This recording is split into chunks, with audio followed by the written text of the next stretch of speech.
Vamos. Clase abierta. Hola, Rubens, buenas buenas noches, tardes, buenas noches, ¿cómo estás? buenas tardes. Bien, bien, tranquilo. El día. Buenas Ah, tardes, profe. Buenas. Olá, Camila. Volveu? Hace mucho, ¿sí? ¿Cómo? Hace mucho que no le veo por aquí. Ah, sí, es que estuve de vacaciones. Tranquilo. Fue, fue, Estuve por sus fue el lugares. mejor país. Sí, a Brasil. Me quiero ir a vivir para ¿Dónde, allá. Qué bueno. dónde estuve? En Brasil, ¿Dónde? en Bucios. Río de Para Janeiro. las playas. Para las playas, Hermoso ¿sí? todo. Sí. A Qué comparación bueno. del sur de la Patagonia, Bucios es el cielo mismo. Capaz del frío un poco. Sí, hermoso, la verdad. Y la cultura también, la gente. No, no, me enamoré. Qué bueno. Es A ver diferente. si, sí, sí. Ya estamos todos con fe de que el año que viene vamos a ir para allá. Qué bien. Sí, así que en unos tiempos capaz que me tienen hablando en portugués. Ah, Bien, con las clases por acá. sí, sí. Estaba aprendiendo. Bueno, está Arsenio. Vamos a ver los demás. Buenas noches, ¿qué tal para todos? Arsenio, buenas ¿Cómo noches. está, Arsenio? Buenas noches. Buenas noches, bien, gracias a Dios.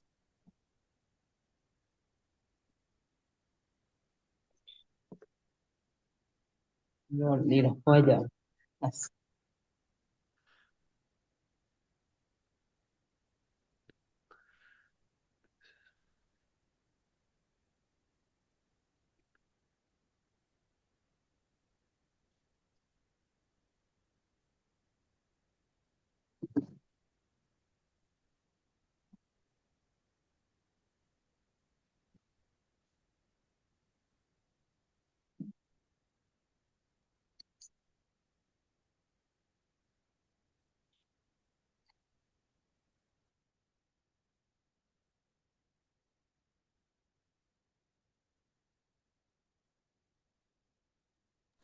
Profe, le quería hacer una consulta.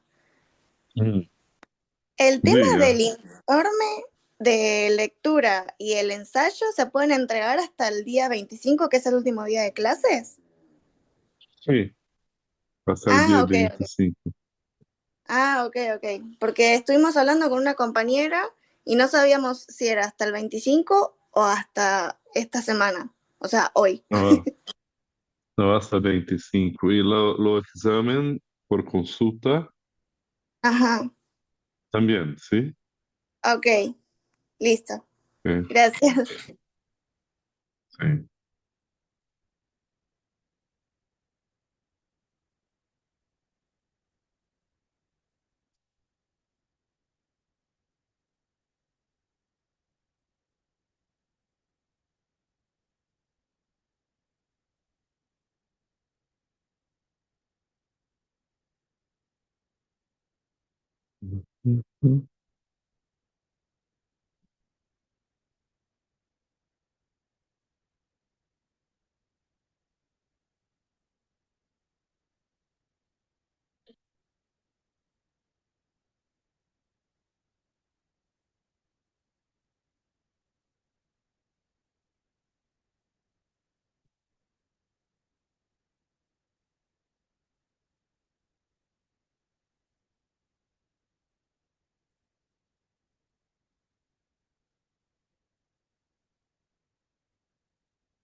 Bueno, hermanos, buenas tardes.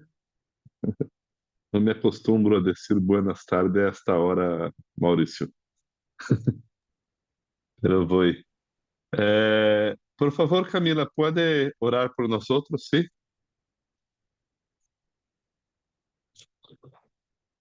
Sí, pastor. gracias. Señor, gracias por esta clase el día de hoy, gracias por el profe. Te pedimos que nos bendigas, que nos des entendimiento, sabiduría al profesor para llevar a cabo esta clase, Señor. Te pido que lo acompañes en todos sus trámites personales, Padre, que le des paz sobre todo a él y a su familia. Gracias, Señor, por mis compañeros. Te pido que los bendigas a todos, que tu paz reine sobre todo, y que tengamos una grata clase, Señor. Gracias por este día y por este momento que podemos estar gozando y disfrutando de tu palabra el día de hoy, Señor. Amén. Só para que recuerde, sí, toda evaluación es para el último día de clase, sí, hacia 25 de junio. Tenemos la asistencia y participación, la lectura de Ropero, Alfonso Ropero. La lectura mínima es una declaración de 300, de las primeras 300 páginas. Hay un punto extra para leer todo el libro, sí, y un ensayo a elegir un tema de las 300 primeras páginas del libro y escribirlo, sí, relacionándolo con las clases del profesor. Y el examen, que sería para este mes, pero adelanté porque estuve en viaje, necesitamos tener un día en que no pude estar en clase, ¿sí? Y, y fue una prueba de un examen de consulta, ¿sí? Para la evaluación de la clase, ¿todo bien? ¿Tranquilo? Arsenio já está. Sí, Arsenio, Erivelton. Sí. ¿Alguna duda, Bruno? ¿Todo bien? Mi parte no. Sí, profe, El todo de- bien, todo bien. Todo bien, sí. Entonces, arranquemos. Todo bien, sí. Eh, sí, mira, la clase se propuso, en la clase propusemos hacer una perspectiva general de la historia de la filosofía, empezando antes del milagro griego, por orientación de Jonas Madureira, de John Frame, de Alfonso Ropero, enseñando que la humanidad siempre tiene una busca por la verdad. ¿Sí? Después de empezar con las religiones que anteceden el milagro griego, charlamos del milagro griego y caminamos por la relación entre el cristianismo y el desarrollo sistemático del pensamiento griego. Durante la edad el medievo, la edad medieval, tuvimos la discusión filosófica en el occidente, siempre relacionada con el cristianismo. En esta caminhada empezamos al modernismo, ao iluminismo, quando la razón chegou a um momento que não vê mais a necessidade de uma metafísica. E chegamos à pós-modernidade.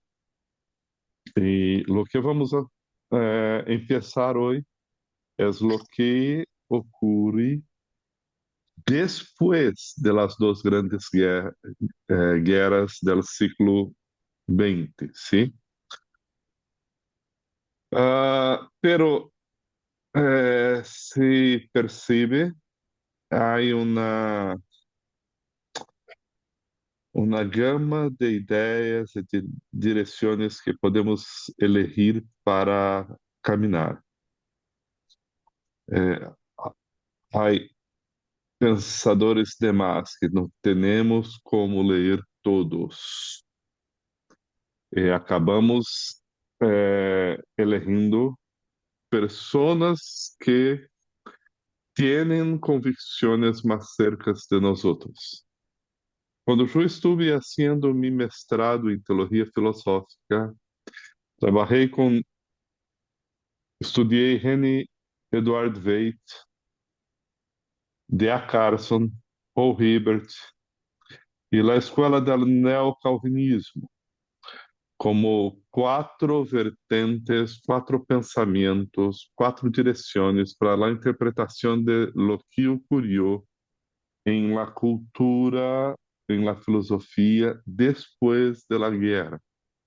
Em el ambiente que alguns chamam de pós-modernismo, que outros chamam de ultramodernidade, e depende de qual autor e de lo que querem dizer e qual ênfase. Pero chegamos em um momento da humanidade que se antes teníamos Platão e Aristóteles, se antes teníamos Agostinho e Tomás de Aquino, hoje temos Marx, Freud, Foucault, Noam Chomsky, la filosofia de la linguagem, em la filosofia de la linguagem, estruturalismo, pós-estruturalismo, e não há limite para la produção de conhecimento e o questionamento de um conhecimento e de outro. E em certo sentido, estes conflitos e divergências de ideia se multiplicam em uma dialética que não tem fim. Assim, se antes começávamos a ver um pensamento propriamente dito, com a pós-modernidade começamos a mirar principalmente la sociedade e o comportamento do pensamento em la sociedade. Vamos começar assim a ver o que nos ensina René Eduard Veit. Veit, mira, eu leí os livros de aquellos que hacia 2020 tinham seus principais livros em Brasil.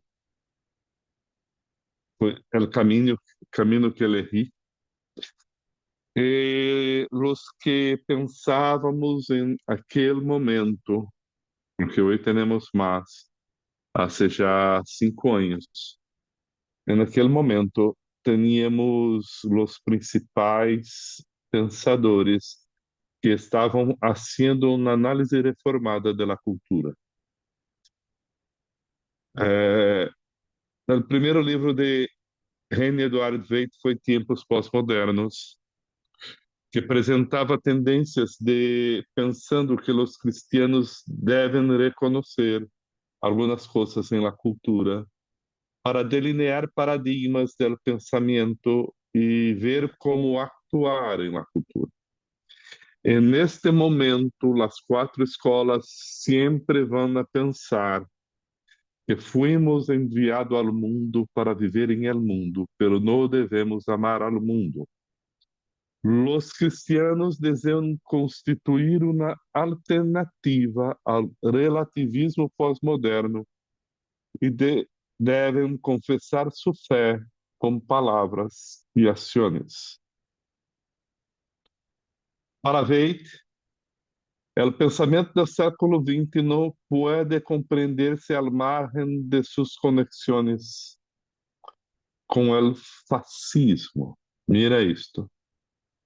Para Veit, a modernidade deve entender-se em relação com a pré-modernidade. Para compreender o modelo, o moderno e o pós-moderno. Então, mira que Veit está vendo uma sequência histórica que vem da pré-modernidade, modernidade e pós-modernidade, para poder compreender tudo o que estamos vivendo hoje.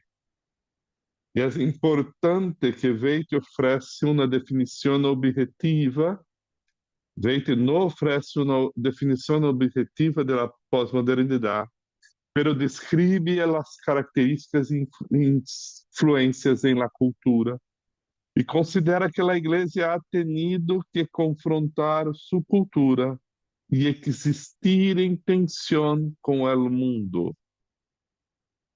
Não podemos ignorar a cultura, pois se la ignoramos, nos arriesgamos e vivemos de uma maneira sincrítica e com risco de sincretismo ou infidelidade. Assim, Veite desarrocha um estudo crítico da modernidade e das ideias, considerando que a pré-modernidade apresentava aspectos transcendentes e imanentes. Em la modernidade, a realidade se define mediante a autoridade do método e la razão.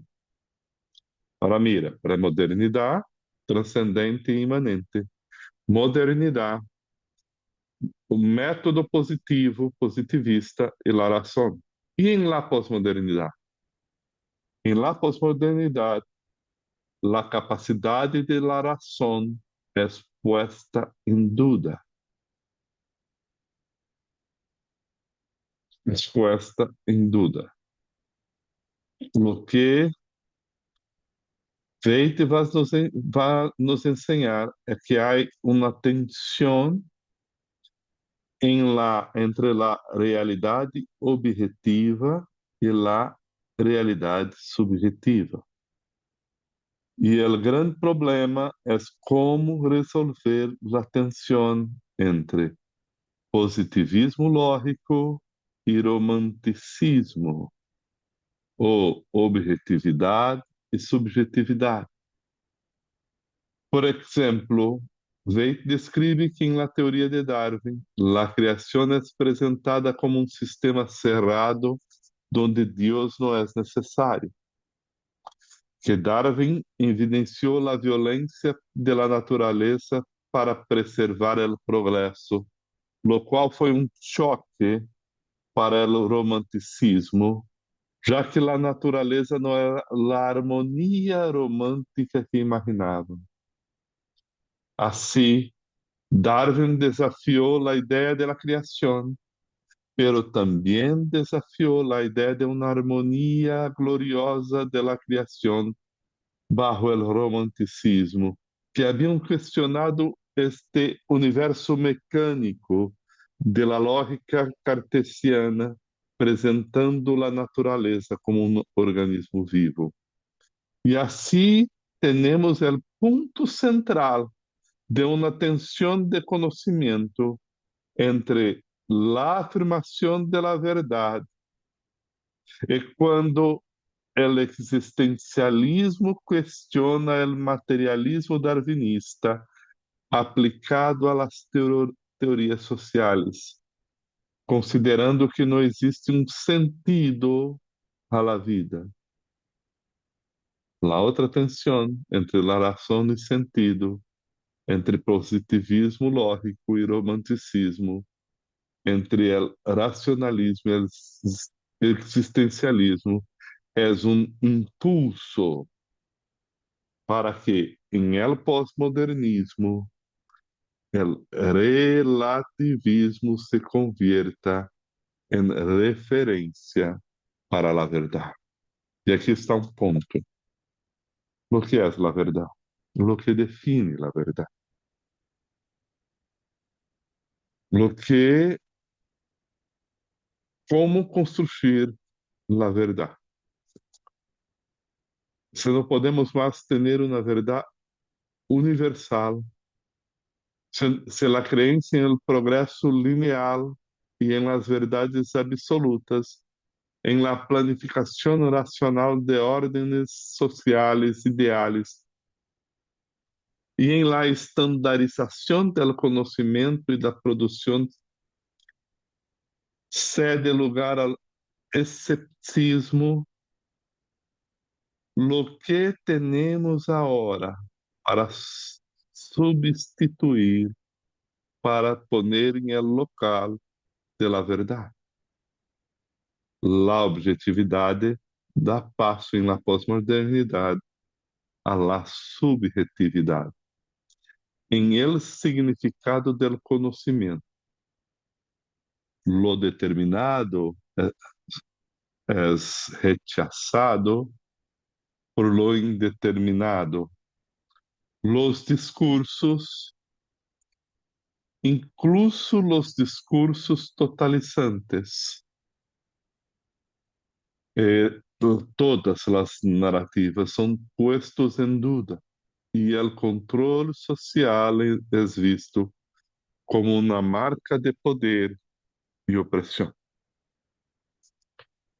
Junto con Veit, Stanley Grenz afirma: al sustituir la visión moderna por una multiplicidad de visiones del mundo, la era pós-moderna, en verdad, ha substituido el conocimiento por la interpretación. La produção de conhecimento da era moderna em el existencialismo deve estar sometida a um aspecto subjetivo, el sentido. Assim, temos o problema de las metas narrativas. ¿Sí? Qual metanarrativa define lo que es la verdad de la constitución o de la creencia o de la interpretación de, que nos permite un verdadero conocimiento para toda la realidad? Como creer en metas narrativas se ellas fueron utilizadas para con poder impor opinión y engendrar opresión? Pastor, Durante... Oi. una pregunta. Meta narrativa sería sería la base de de una narrativa. Por ejemplo, Drittle usó de una meta narrativa que decía que los judíos eran el problema de Alemania. ¿Esto sería la meta narrativa en este caso? ¿Podemos decir así? Esta es la consecuencia de la metanarrativa de Hitler. Sí, Hitler creía en la superioridad de la raza. Ah, esta sería Sí, la meta narrativa. sí, Ah, bueno. sí. Y todo sistema de pensamiento tiene una consecuente acción en la realidad.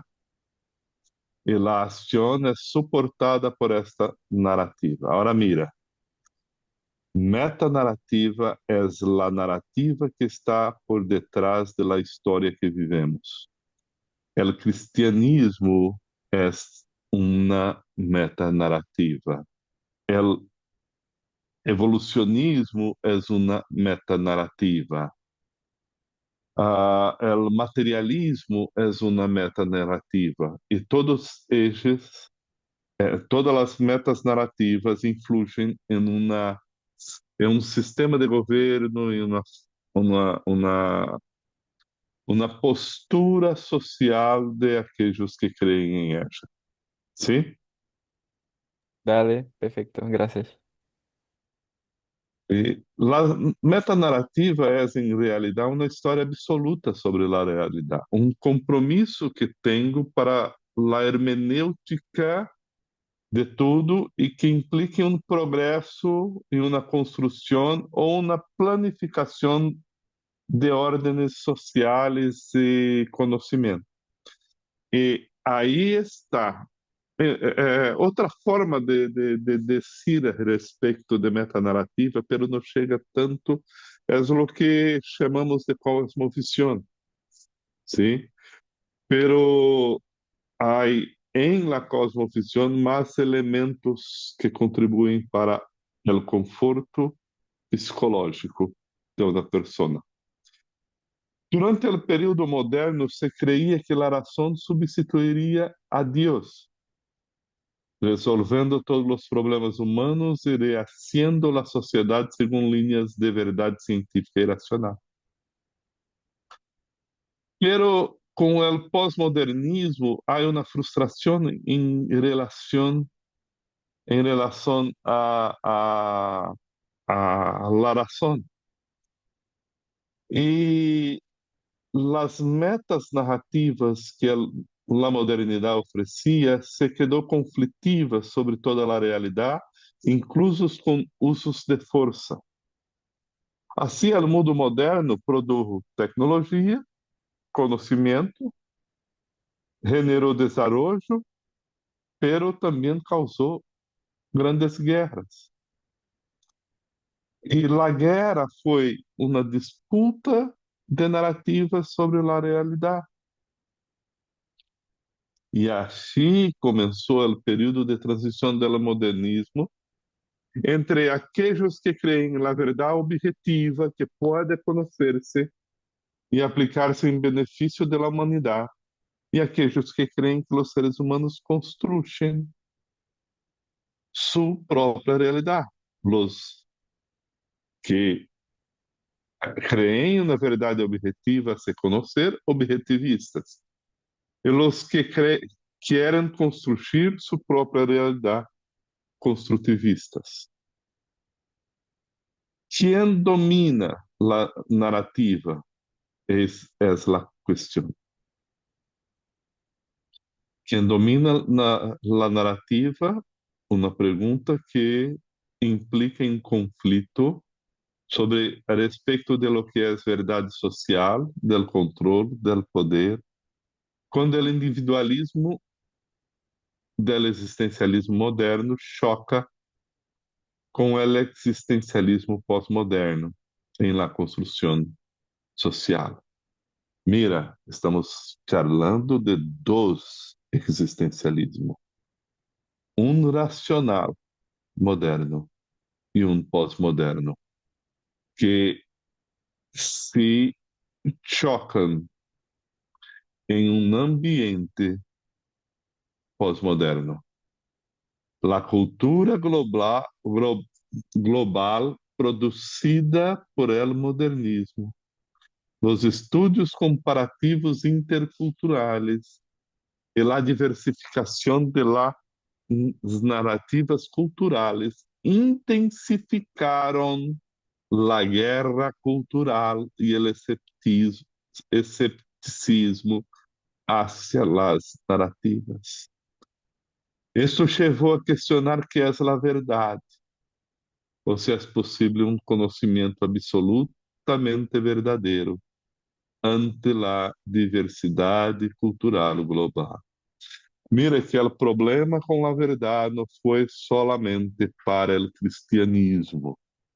O problema com a verdade foi com a verdade.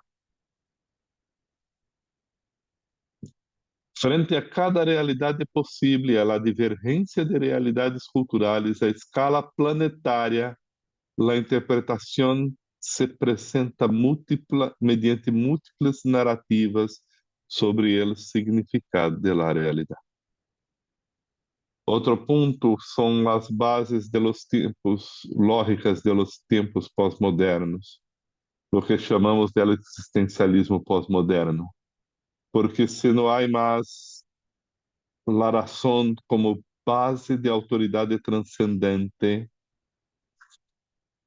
agora temos os desejos. Porque por meio de los desejos, por meio de la voluntad, se oferece a base lógica para todo.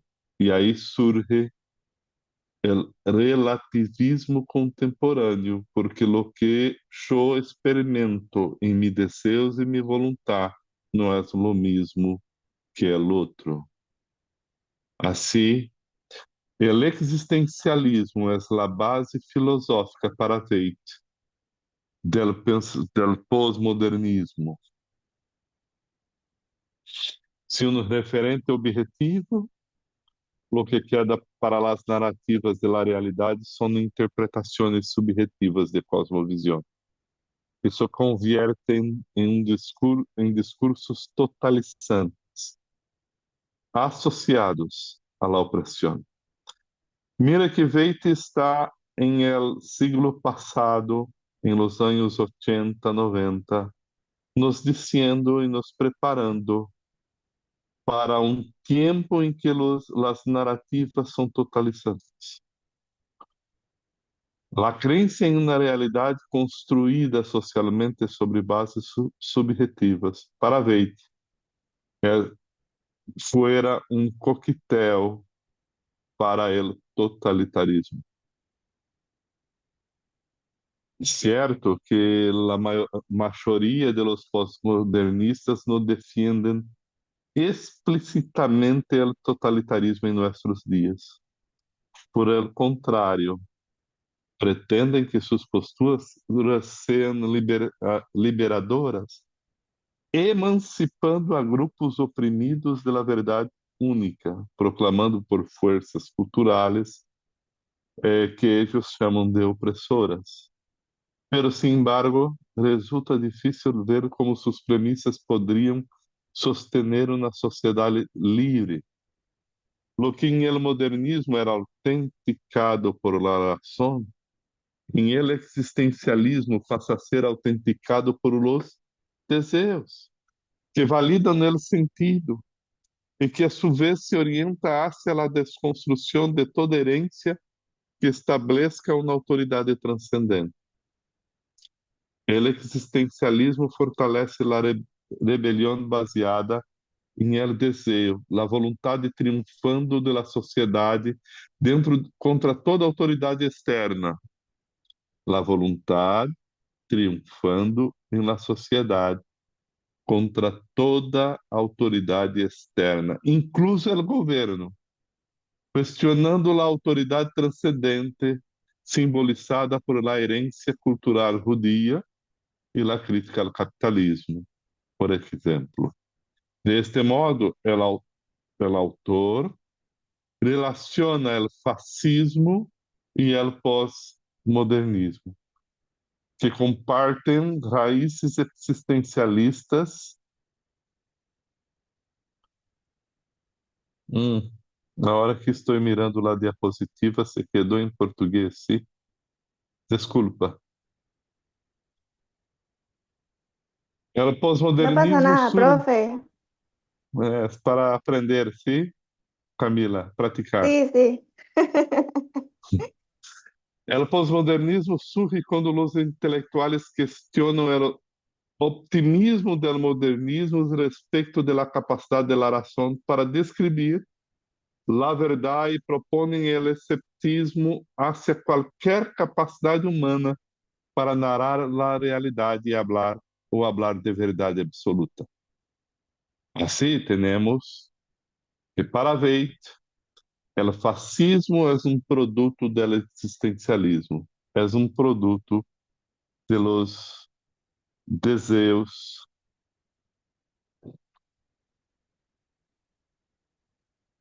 de los deseos humanos.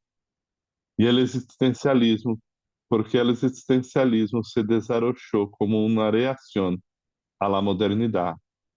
E quando se aplicou junto com ella, levou ao fascismo. Por quê? Porque é uma imposição de um desejo de poder, de um desejo de que minha vontade seja hecha, seja maior que tuya. E yo, por poder e força, submeto as pessoas a lo que eu quero. Em la realidade atual, existem alguns elementos novos em el postmodernismo que Jean Edouard Veith vai a observar, como o feminismo. El pós-modernismo não é só um desarrollo do modernismo, pero também uma reação contra o modernismo.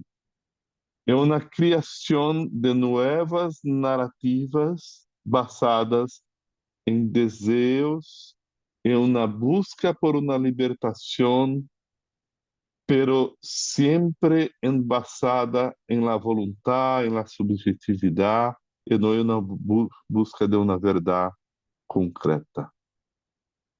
Há muitas diferenças entre o fascismo como movimento político reconhecido realizado e o pós-modernismo intelectual atual. Pero al señalar los paralelos entre a teoria fascista e a pós-moderna, Veit não está acusando a os modernistas de ser fascista, pero chama a atenção sobre certas linhas de pensamento, mostrando aonde podem chegar, recordando aonde chegaram em el passado. Alguém pode ler para... Não, não pode porque não estás também está em português. La retórica de la liberación es un ponto en común, construida con la crítica del capitalismo y la posibilidad de una construcción social orientada al bienestar. Se querem que a cultura determina a identidade, que a identidade busca revoluções em la narrativa histórica para construir a justiça social, o pós-modernismo proclama o pluralismo, pero restringe a quienes disienten de suas opiniões, negando assim seu próprio pluralismo, mientras afirma que el significado é criado. Goethe denuncia que tanto o existencialismo como o fascismo consideravam dar sentido à la vontade individual em el mesmo sentido que o pós-modernismo, com a criação de significado como uma dimensão especial.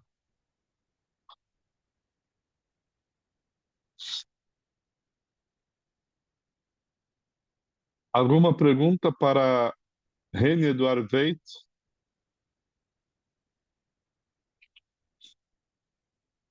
Pastor, solo una colocación que me pareció.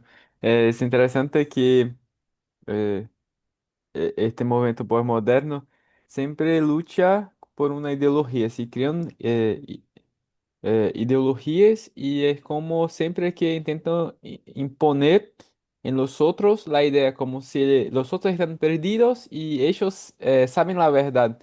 Y esto me parece mucho una visión religiosa también de un movimiento obviamente mucho humanista, sin el divino ahí involucrado, pero bueno, siempre ellos predican también sus ideologías de cierta manera, ¿sí? Es interesante esa visión también. Se mira que com o fascismo, com as revoluções heredeiras do pensamento francês, as hijas sí, del pensamento francês, como a Revolução Bolchevique russa e la chinesa, sempre temos uma nação ou um partido ou um político que tem uma pueblo con él, pero es una nación. Chega a lo que chamamos de nacionalismo, ¿sí? Tiene una historia para esta nación con poder o con aquellos que detienen el poder político de la nación, actúan con fuerza contra su propio pueblo o contra otro pueblo, produzindo uma unidade nacional para que a ideia se quede, se venza em la sociedade. Ora, não temos nações, ¿sí? Pero há movimentos como feminismo ou movimentos de origem étnicas, sempre buscando construir um ideal. E há um compromisso que não se pode questionar, que é como questionar uma religião, sim, um compromisso último.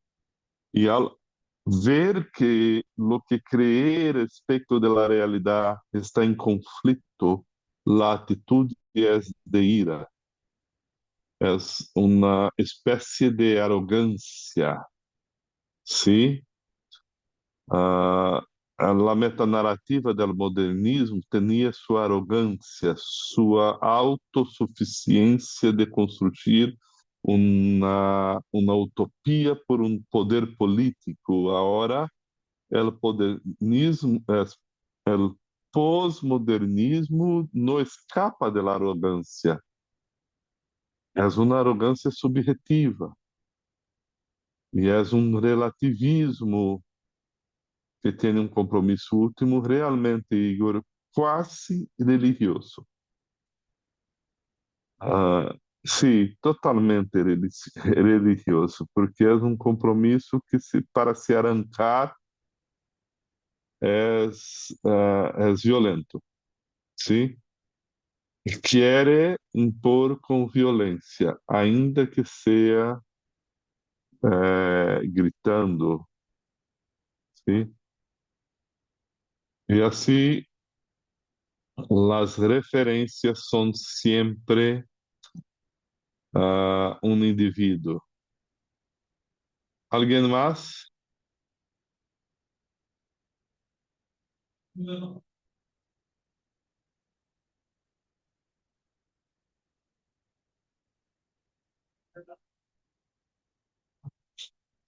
E agora está em espanhol a diapositiva.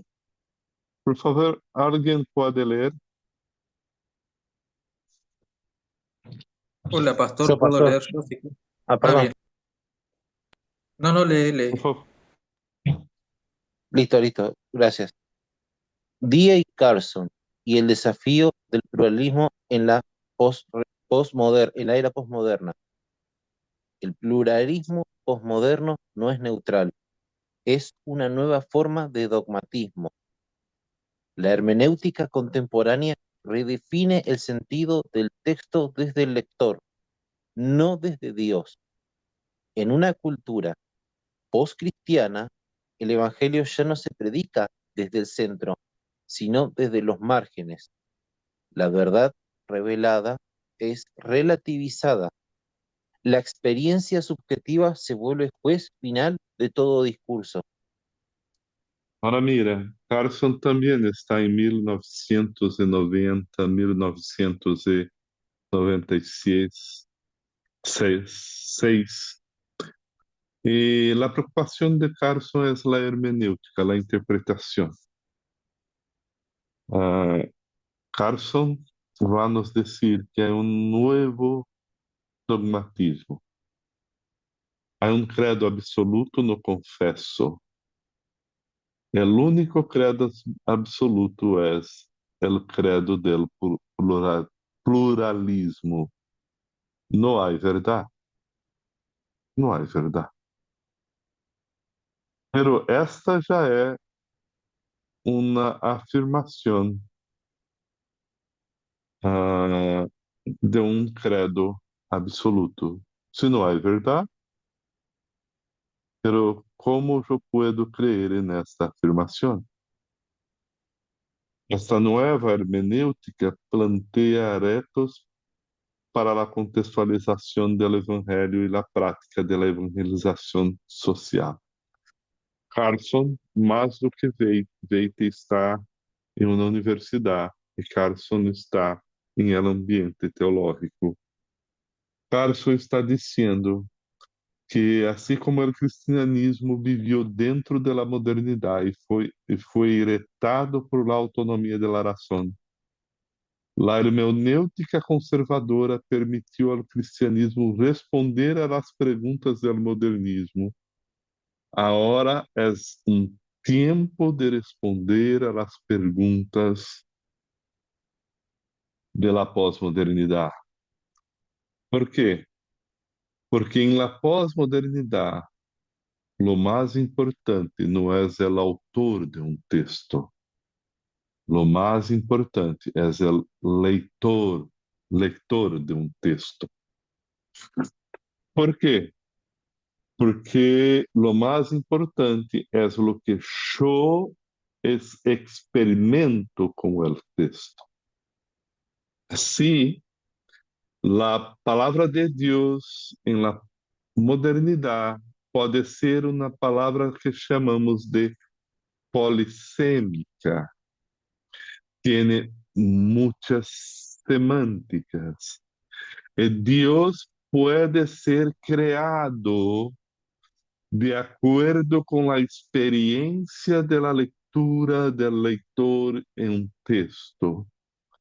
Aunque eu tenha a palavra de Deus, a Bíblia, em minha mão, este livro não é uma verdade objetiva para mim. Este livro é uma experiência espiritual para mim. E a regra da experiência espiritual não é a enseñanza de este livro, pero é mi coração e lo que eu vivo en este momento. Bajo este questionamento de uma nova hermenêutica, temos uma desconstrução de lo que chamamos de cristianismo histórico, de uma hermenêutica gramatical e histórica, de la verdade objetiva de uma revelação bíblica, reduzindo as interpretações bíblicas a meras opções personais, condicionadas à la cultura e a lo que eu quero que a palavra me diga. Aunque eu chame de palavra de Deus, de uma palavra inspirada, de que só a escritura é importante, são palavras reformadas que, no contexto reformado de la comunidade reformada, têm um sentido, pero para mim que estou charlando, por favor me compreenda, pode ser que tenha outro sentido, porque lo que define lo que é a verdade é o significado que mi coração imputa a la palavra. Es a este respeito que a Carson está nos desafiando a compreender. Porque podemos estar em um debate com pessoas que utilizam de las mesmas semânticas que nós outros, das mesmas palavras, desculpa, pero com semânticas diferentes. Por favor, com respeito à hermenêutica, está claro?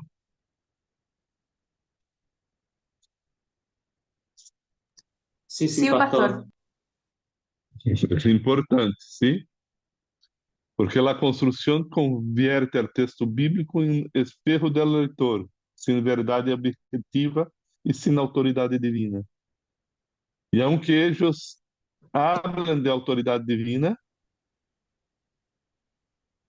não é o mesmo que nós outros.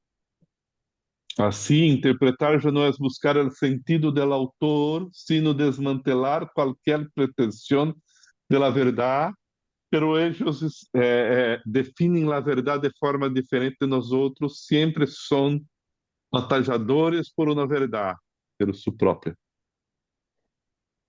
Una Esta não é? pregunta, pastor. Sim, Miguel. U- ¿Usted considera que hay una, por así decirlo, una influencia, tal vez inconsciente o indirecta, de parte del pensamiento de Jacques Derrida con la deconstrucción en las famosas iglesias emergentes? Difícil dizer, Miguel. Nadie estudou com essa perspectiva, sim?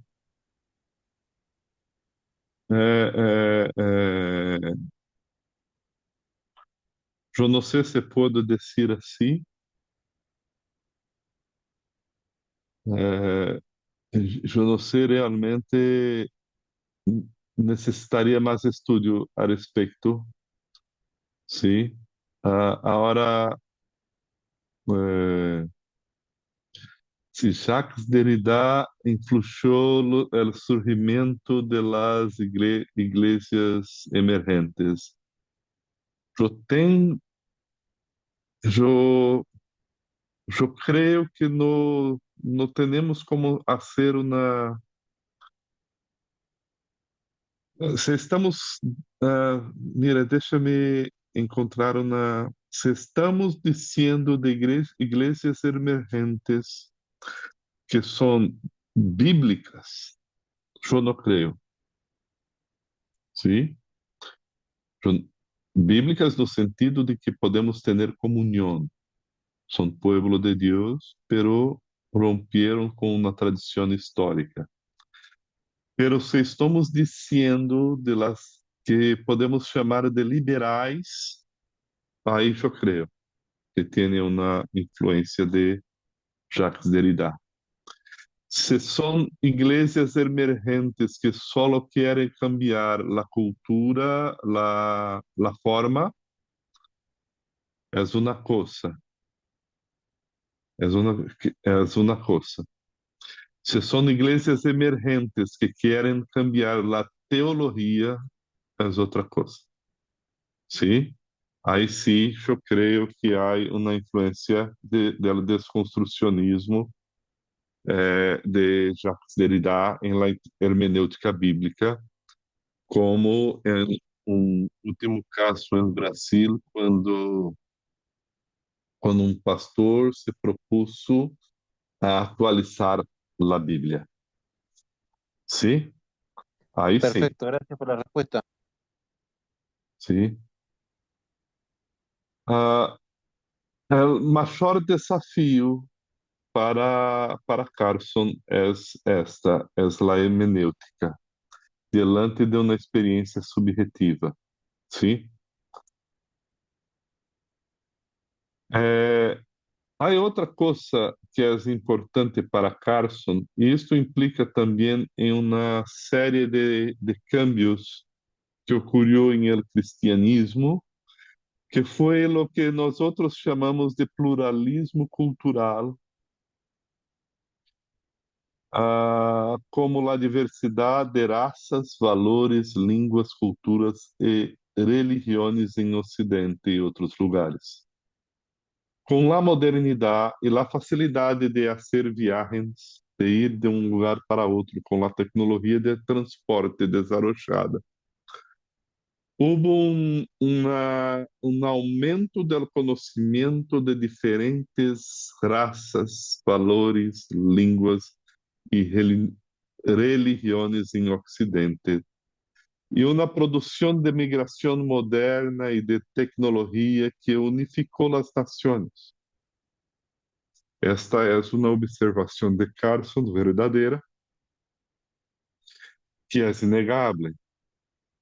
E em âmbito religioso, o Ocidente cristiano começou a ter mais contatos com o Oriente cristiano e com o cristianismo missioneiro de África, de China, e depois temos o avivamento de Coreia, e tudo revelou uma multiculturalidade em el planeta Tierra, pero também revelou uma multiculturalidade buena e mala, porque não é intrinsecamente buena e nem intrinsecamente mala, pero é desafiante, inevitável, e que apresenta uma confusão social, uma frustração formal, uma pressão sobre todas as coisas e um maior autoritarismo em alguns momentos com relação aos conflitos culturais, principalmente por las migrações que temos hoje, por los refugiados, por las situações que vivemos. E assim, desafios de novas adaptações culturais. Temos aí chamamos de pluralismo empírico, se a diversidade cultural existe, a multiplicidade de expressões existe, já está em el planeta. O cristianismo se expressa de modo diferente em la Inglaterra ou em el continente europeu ou em la África ou em el mundo oriental ortodoxo ou em Coreia do Norte, desculpa, Coreia do Sul, ou la América ou la América Latina. Isto são divergências de expressão, de la expressão cultural de las personas. E a multiculturalidade é criação de Deus. E há também um pluralismo incentivado, ¿sí? Que se refere a políticas activas que celebram e promovem a diversidade como valor social,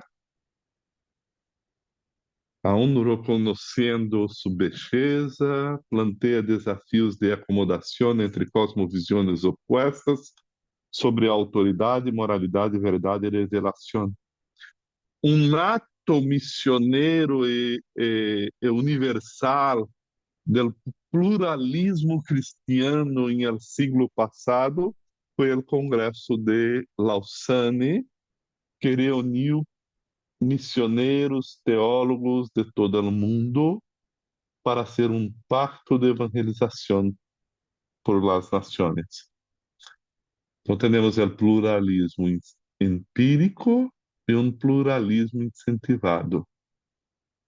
E temos também um pluralismo filosófico ou hermenêutico, bajo o construtivismo, o perspectivismo e várias formas de relativismo que Carson lo describe citando Harold Netland.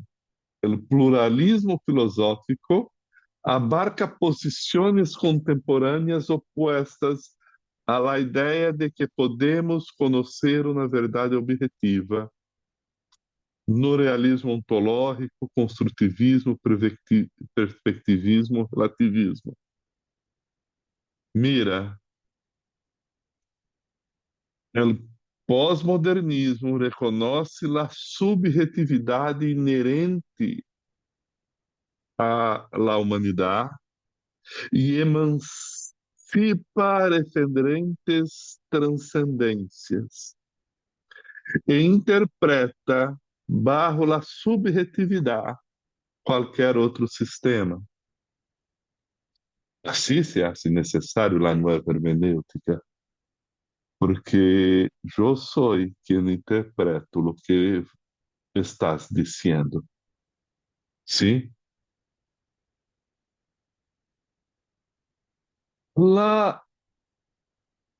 pluralismo filosófico, se o pluralismo empírico e incentivado são buenos para Carson, o pluralismo filosófico é o problema.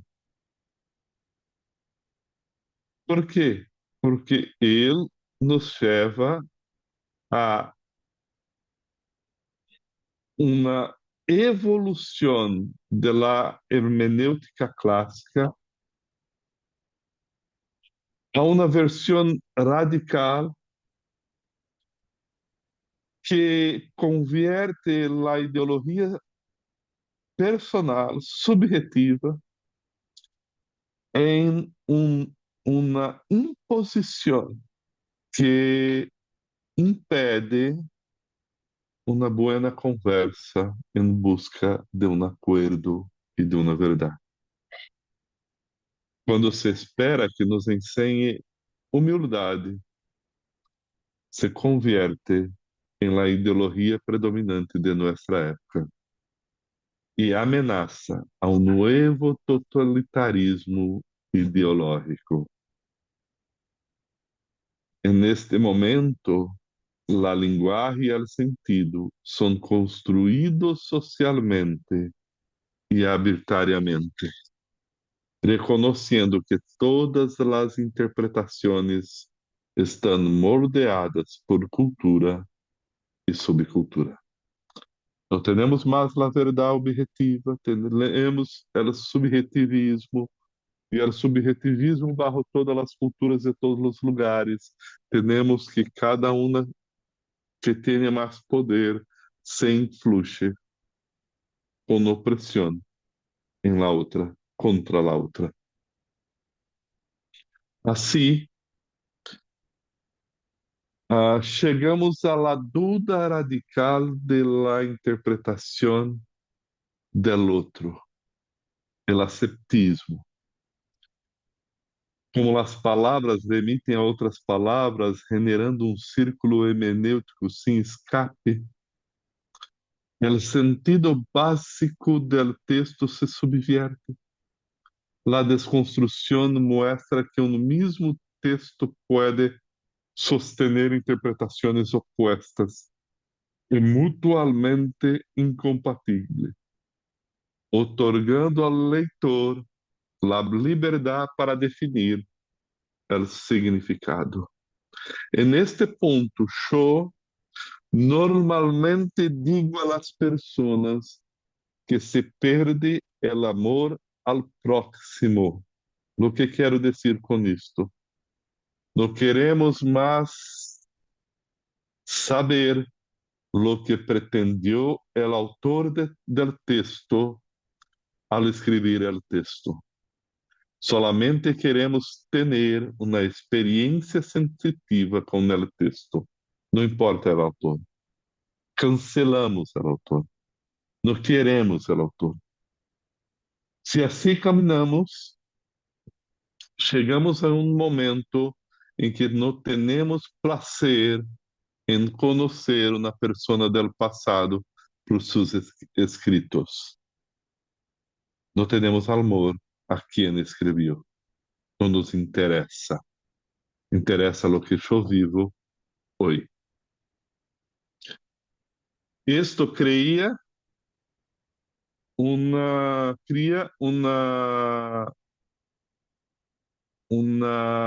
multiculturalismo religioso em que todas as religiões dizem o mesmo ou levam a salvação. Há um inclusivismo religioso que questiona o exclusivismo, a singularidade cristiana. Não se pode afirmar que outro esteja equivocado, porque não é a verdade, não existe a verdade. Assim, quando se tem a narrativa cristiana, pode ser, o haz lo que te pareça melhor. E hoje podemos ter, por exemplo, um cristiano budista. Que eu posso ser um budista em busca de um encontro com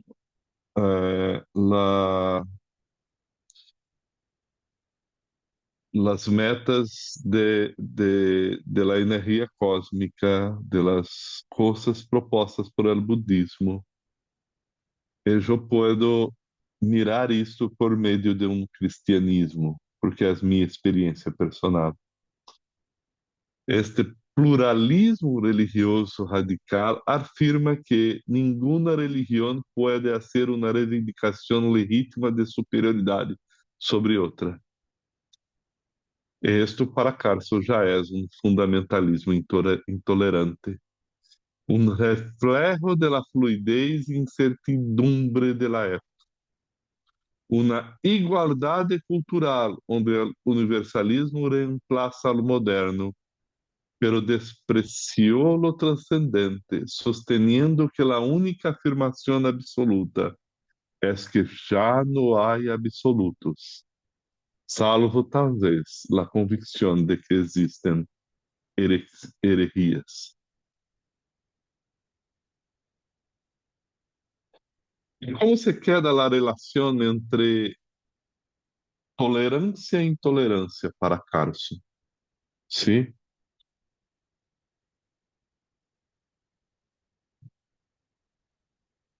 En esta hermenéutica radical de desconstrucción, una afirmación de un pluralismo religioso radical en la redefinición de la tolerancia, tenemos una dificultad de ter conversas en busca de una verdad. Todo intento de convencer a outros se vuelve absurdamente intolerante. Si quieres que una persona se convierta para tu pensamento, para um cristianismo, chamar a outra pessoa ao arrependimento e conversão é intolerância. Há um escepticismo em todo o ensino da outra pessoa, e se chegamos a um evangelismo apresentando a Cristo ao próximo, estamos perturbando, estamos incomodando, estamos é, é, impondo uma confiança em um sistema de narrativas históricas barro na experiência subjetiva e religiosa. E isto causa um incômodo, porque a nova tolerância convierte a crítica ao outro e ao chamado ao arrependimento em intolerância e censura. Não podemos questionar, não podemos dizer que é um problema, não podemos. Assim, a tolerância moderna promove um silêncio, marginaliza todo ato evangelístico e religioso e impulsa as pessoas a la restrição de escuchar uma outra ideia. Há menos discussão de ideias conflitivas e menos civilidade quando se apresenta uma ideia diferente. A tolerância para Carson se reduz a mera opinião aceitável. E quando chega às religiões históricas, como podem manter-se absolutas, singulares, exclusivas? São, em realidade, para eles, intolerantes e ilegítimas. Pergunta, Carson?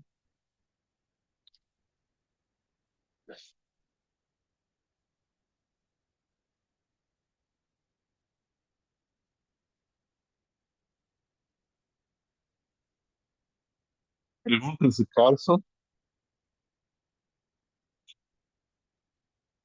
No, pastor, podemos seguir.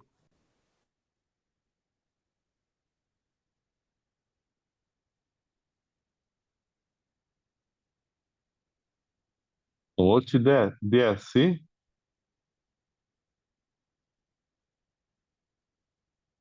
Bueno, tenemos a Jean Edward Veit, de A. Carson, e agora chegamos a Hibbert. Hibbert é um antropólogo, foi missioneiro, e quando volvió a la Europa, se viu em uma situação em que a comunidade onde vivia estava bajo a outra cultura. E começou a considerar sua análise do mundo pós-moderno com ênfase em las implicações missionais como antropólogo e buscou estudar os aspectos culturais da pós-modernidade e suas consequências para o desafio de proclamar o evangelho e transformar cosmovisões.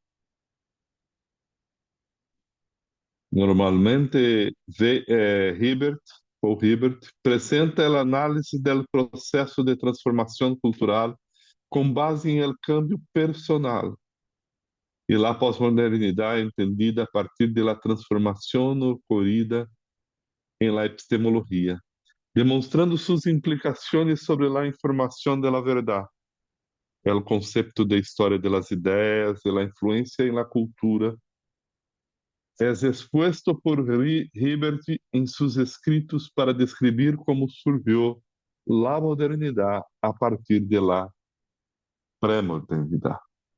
Mira, sempre dissemos que a ideia sigue outra ideia, como uma dialética construída em la história. Há um processo dialético em la história de intentando explicar a verdade.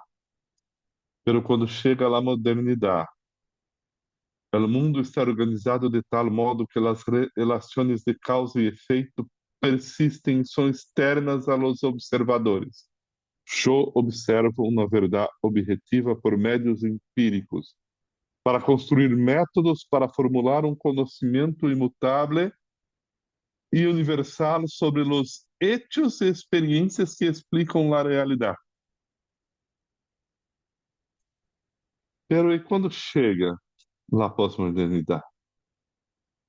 La ênfase de la objetividade del conhecimento e los hechos por encima de los valores, la neutralidade del observador em la ciência, la autonomia de la razón superando la autoridade revelada para juzgar la verdade e el questionamento de la tradición como superação de la superstición em la modernidade é reemplazada em la pós-modernidade por el subjetivismo. Todo isto en este momento del pós-guerra tenemos que, em lugar de basar-se em la razão de la evidência empírica, é de hecho solo um conjunto de ideologias que marginalizam a quienes sienten de ellas. Agora temos no mais la objetividade como foco, pero temos a sospecha pós-moderna de cada persona, de cada indivíduo, de la sospecha de las intenciones más profundas del projeto moderno, de las perspectivas de una epistemología postmoderna y de la relación entre relativismo y pluralismo e una consecuente hermenêutica de la sospecha. El otimismo pós-moderno será reemplazado também para ver por um escepticismo, sim? por um escepticismo. La creencia en el progreso y su inevitabilidad se describe como deriva del conocimiento proposicional de la naturaleza aplicada mecanicamente. El verdadeiro e falso, el correto e incorrecto, tudo isso vai crescendo, crescendo, pero em el final de todo, la razón se demonstró llena de emociones.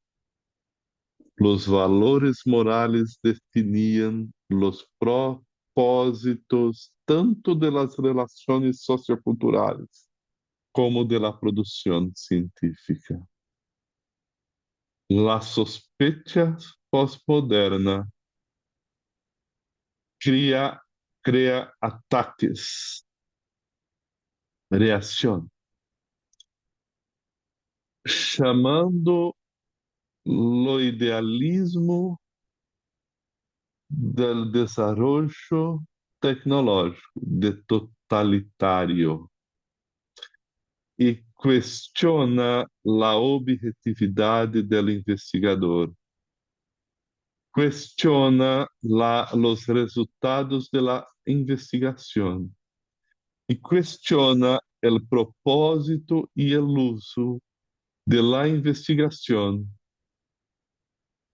haciendo um ataque significativo contra os fundamentos mais profundo da epistemologia moderna: objetividade, conhecimento, chegando a negar a possibilidade de um conhecimento objetivo e imparcial. Por quê? Porque todo conhecimento está elaborado e serve a fins propósitos. Em la pós-modernidade, já não é possível distinguir entre conhecimento objetivo e motivos subjetivos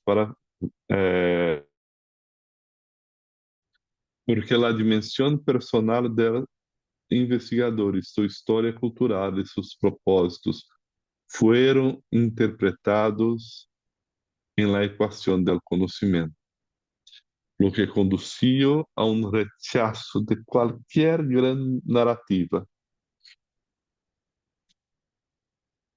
o que criou o que chamamos de relativismo cognitivo. E surge, o relativismo cognitivo surge por el conflito entre el conocimiento como paradigma de realidade e as limitações del lenguaje. El lenguaje es muy importante ahora, sí.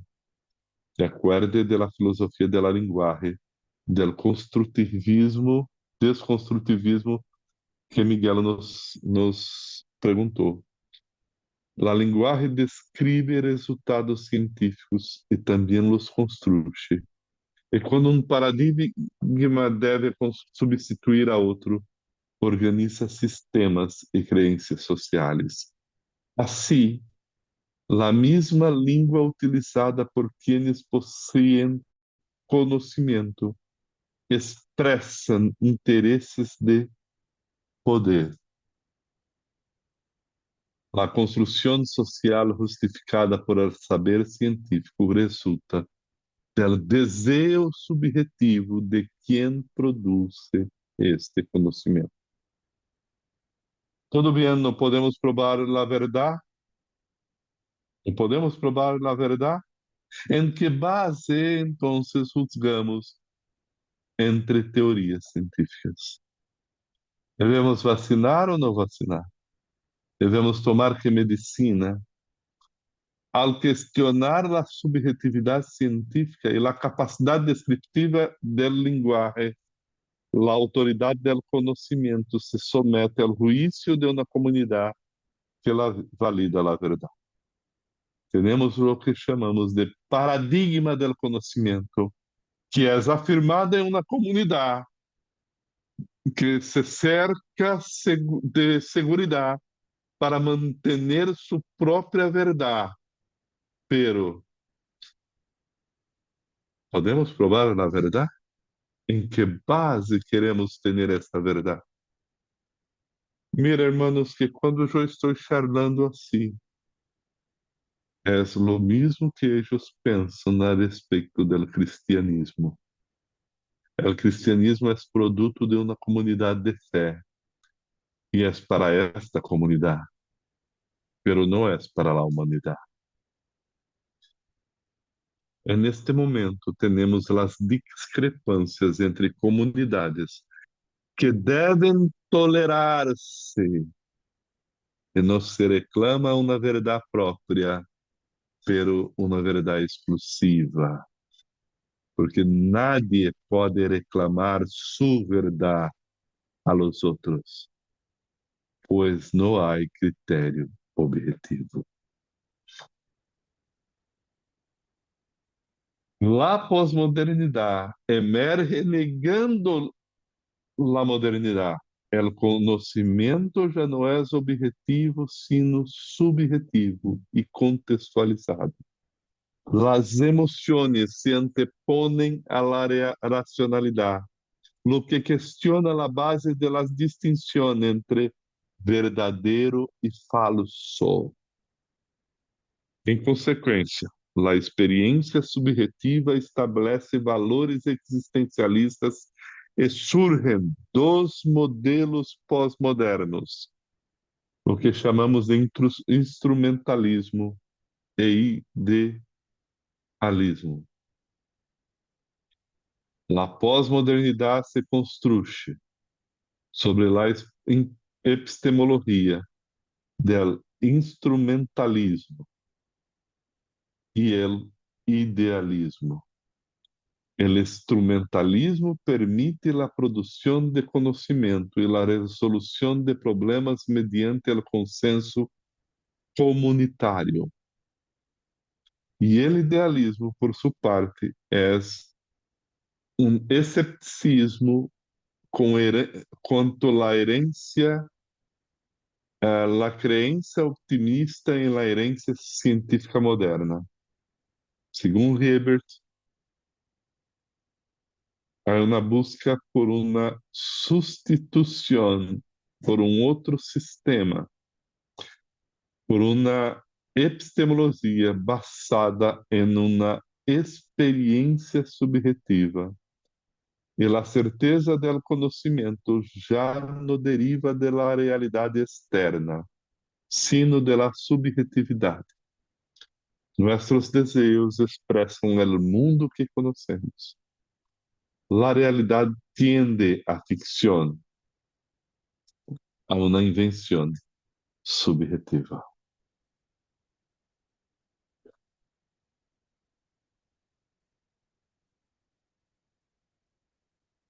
Há uma pergunta hasta aqui?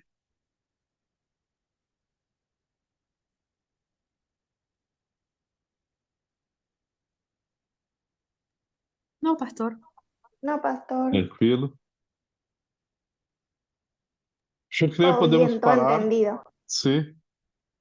Eu creio que podemos parar. Vamos seguir deste momento em que Hibbert hace uma diferença entre instrumentalismo e idealismo. Pero temos que ter sempre em conta que a única certeza em la pós-modernidade são nossas experiências dirigidas por nossas emoções. Porque nossas ideias são submissas às emoções e a los que desejamos. E assim, se é fruto de desejo, a realidade se cria. La razón pensa por lo desejo e la lengua pronuncia lo que deseo e cria factores para la construção de significado em mi vida. ¿Está bien? Dios bendiga a todos, hermanos. Nuestro tiempo já foi, ¿sí? Gracias, profe, igual. Gracias, pastor. Vemos. Gracias, hermano. Sí, Gracias. tenemos, Gracias, pastor. Nos sí, vemos. tenemos Bendiciones. más tres clases, ¿sí? Dos, Vamos a creo que dos. tentar. Déjame ver acá. ¿Dos? Creo que son dos. Déjame ver. Sí, 18 y 25, dos clases más. Dos 18 clases, y está bien, 25. ¿Está? está bien, sí, tranquilo. Bueno, nos vemos. Bendiciones. Bendiciones. Bendiciones.